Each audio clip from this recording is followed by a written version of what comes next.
Welcome back to ATL Day Ones. It's Jarvis and Tenitra here with you again. Thank you guys for rocking with us. Of course, catching us free on YouTube and wherever you get your podcast. All you have to do is search Locked On Sports Atlanta and you will find us. What you will not find is the Hawks continuing in the postseason. Sadly, that season has come to an end. And it's interesting, Jarvis, because there's that phrase out there that we see on social media, how it started and how it's going. Well, Yeah. and then there's a phrase saying all of that Mm-hmm. for the Hawks because how it started was, other than that first month of the season, it was up and down, back and forth. You just never knew which Atlanta Hawks squad you were going to get. How it's going is what it looked like, particularly in the waning seconds of that game, where you just saw what looked to be a discombobulated approach to tying the game and at least Yes. sending it in overtime to give you a chance to then bring the series back home. Of course, Hawks end up losing 97-94 to the Heat. They go down in 5, and they are on their way to Cancun. But as you guys know, if you have been watching us from the start, you know that we always find something good in everything. So we're going to Right. talk a little bit today, and we're going to continue to have this conversation because we know that there is interest in where the Hawks go from here, right? So we're Right. talking good, we're talking bad, and we are talking ugly about last night's game, but really the postseason overall. But we'll start with last night's game. Jarvis, what was your good from last night? Of hands down, it was DeAndre Hunter. I almost Oh felt like a God. proud papa. Like when I was Yes. watching, I was like, Yes. "Yeah, Oh, wait, that's wait. what I've been Hold talking on. about right there, Hold on, son." Jarvis. Wait, wait. Hold on, bro. I'll be back, folks. Give me 2 seconds. So while she's doing that, I think one of the things that I really appreciate about DeAndre is he's been a guy that's shown us things. Like we've seen. Oh, she got the graphite green joints. Yeah, see what's up, DeAndre right? Hunter. We're going to replace this for today and give him all his flowers, right, Jarvis? Give him Yes, his of course, flowers. of course. Give him his flowers. You got to do it right. We can see the Yeah, yeah. one, we can see the Right, H. right. I think We that's see all we how need. we're doing it, Jarvis. Yeah, yeah. Other way, other way. There we go. There we go. There we Boom. go. Yeah, there we go. We see the 12. There You we see go. that, Dre? Yep, Boom. there we go. It's Dre Day. It was Dre Day Dre last Day. night. So I think that when you think about Dre though, the cool thing about it is I was sitting there watching him, and then when he hit those back to back threes, it was just saw the elation on his face. It was Yes. just like, yes, I can do this. Yes, I'm doing this. And the thing that to me that really drove it home was when Mm-hmm. Trey brought the ball up the court and he just gave it to Dre and Trey just moved out the way. And I'm just like, oh my God, like this is what everybody's been praying for. This is Yes. what people have been asking for. They need a Yes. second scorer, somebody who can create on his own. He doesn't have Yes. to depend on Trey, to feed him in order to, score points and Agreed. call plays for him. He can just say, hey, give me the rock and get out the way and let me do my thing. So I really uh, appreciate, Dre.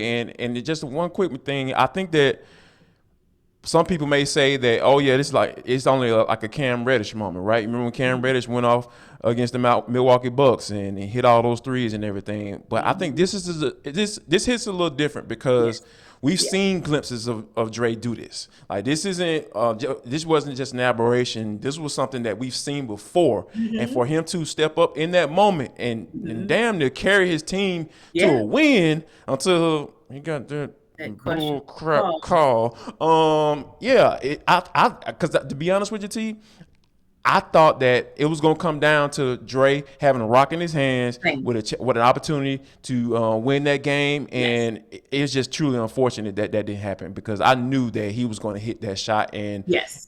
I think that we'll be having a whole different conversation if he was still in the game and then get that bull crap call. I agree. And that will also lead us into our conversation about ugly, but we'll put a pin in it for now. The ugly of why that even happened, where we didn't get an opportunity to see Dre hit that shot. But you make a very valid point.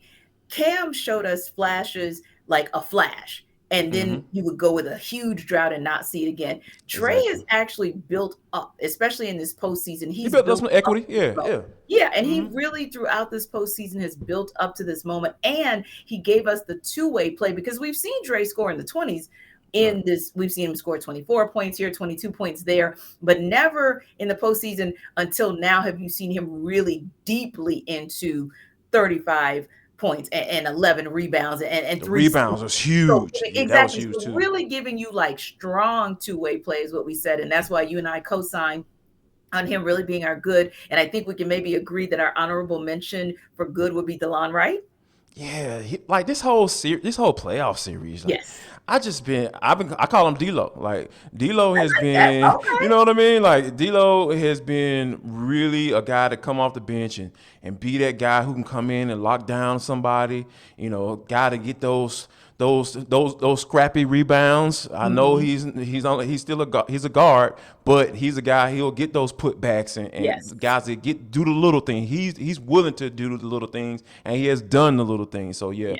I definitely I'm all on board with that because D'Lo has been definitely an asset and he's probably made himself a little bit of a change Yeah. this summer. So for good for him. Exactly. And I know a lot of people wondered what it could have been if Lou Williams would have been there because obviously he was one of those who gave you instant offense off the bench. But DeLon really stepped up on both ends of the court and gave the Hawks what they needed. Unfortunately, they just kind of fell short there in the game last night. Now, speaking of fell short, the bad. Mm, We definitely always ride with and we rock with Trae Young, no question about it. But if we're being honest, and the numbers don't lie, Trae Young was bad. Trae Young yeah, was bad yeah, in this yes, series. And what I want to say to that, Jarvis, is this.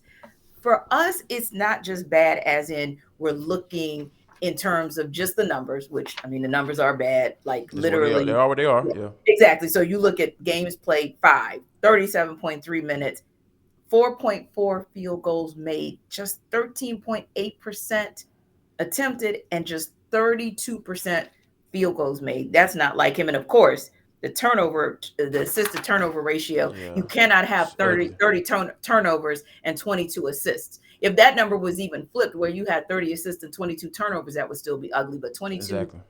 yeah, that 30 turnovers can't happen. But for us, and I think at least for me, I won't speak for you, Jarvis, but for me, the ugly piece of it also was the mental lapses that I felt happened at very inopportune moments Hmm. throughout this series that I think definitely in the offseason, whether he gets under the tutelage of like a Steph Curry or a Chris Paul or whomever, really he's got to dig down and find that piece of his game that will allow him to be efficient regardless of what kind of defense is employed or finding a way if your body won't work because Chris Paul's body is giving out on him.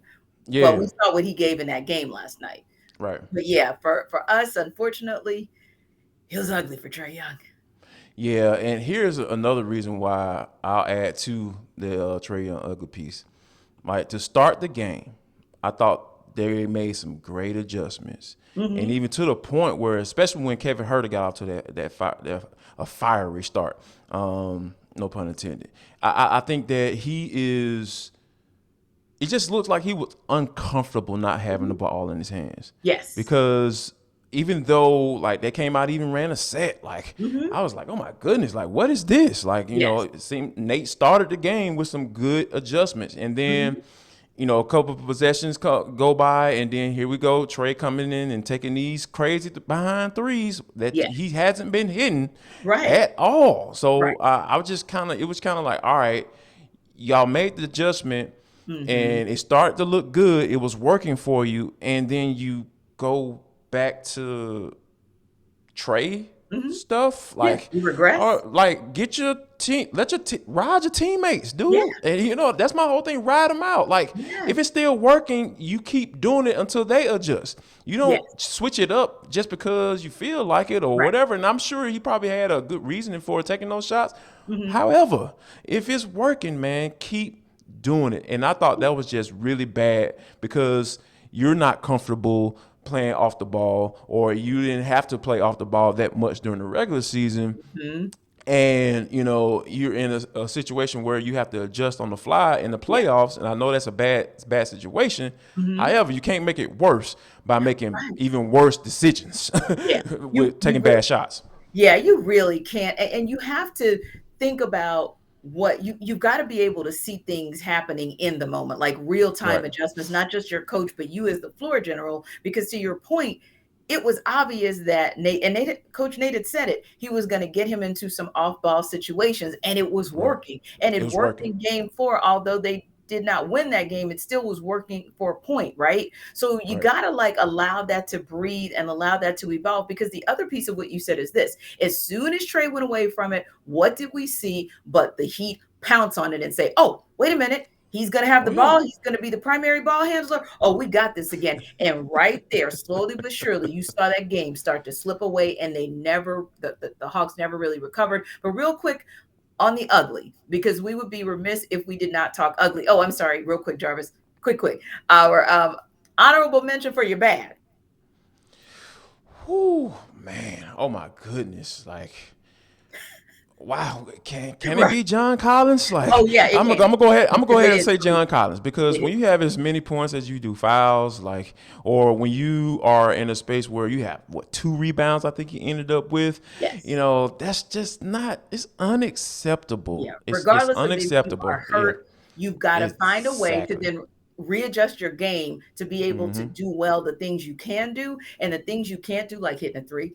Accept that that's not going to happen for you and move on. That's what made it okay for us to say the bad. But yeah, the ugly, we also agree with the coaching staff. We started this conversation Man, yesterday and we said there were yes, three things that we really wanted to see with them. We wanted to see some in-game adjustments. We wanted to see how they were going to handle timeouts as well. And then we just wanted to see overall how they were going to use Trae and kind of adjust to whatever it was that they were doing on Trae. So not just in-game adjustments overall, but specifically Trae.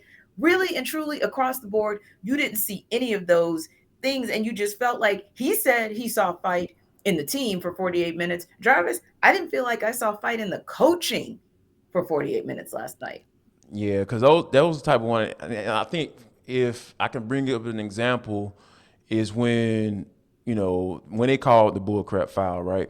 It would seem like it was about 10 seconds after it actually happened. You had the Yeah. opportunity to challenge it Mm-hmm. because when they talked about like he didn't want to lose the timeout and he didn't want to lose Dre, but you were gonna lose Dre regardless, more Exactly. than likely. If you Yep. even if you felt like it wasn't a bad enough call to challenge it, Mm-hmm. you go ahead and challenge it because you don't know what's gonna happen. Now, Yes. given the way the officiating was, okay, I can kind of see it, but Mm-hmm. that's fighting to the end. Like, But hey yeah. man, I know I'm gonna Yeah. need this dude for a last shot more than likely. So hey, at least I'm gonna give it a try. Yeah. Because the referees may look at it because of course you're in the moment. They see the dude Mm-hmm. fall on the ground and all Yeah. that stuff. Okay. Oh shoot, we don't want to miss that. But if you go Mm-hmm. back and you see like, okay, PJ Tucker kind of, embraced himself and Mm-hmm. kind of went up into him and kind of flopped a little bit. So Yes. watching in slow motion, more than likely you can really pick up on that things versus Mm-hmm. real time. So I think that was just a ugly situation that Yeah. you don't at least try. And then if Yeah. you don't have a timeout, what did it do anyway? Right. You took a timeout and still doggone couldn't get a shot off at the end of the No. game. So damn them damn timeouts. Yeah. If I could take a less need, type of situation approach, like he say, blank them picks, man, blank them timeouts, man. Like you Yeah. go for it, you go for the gusto.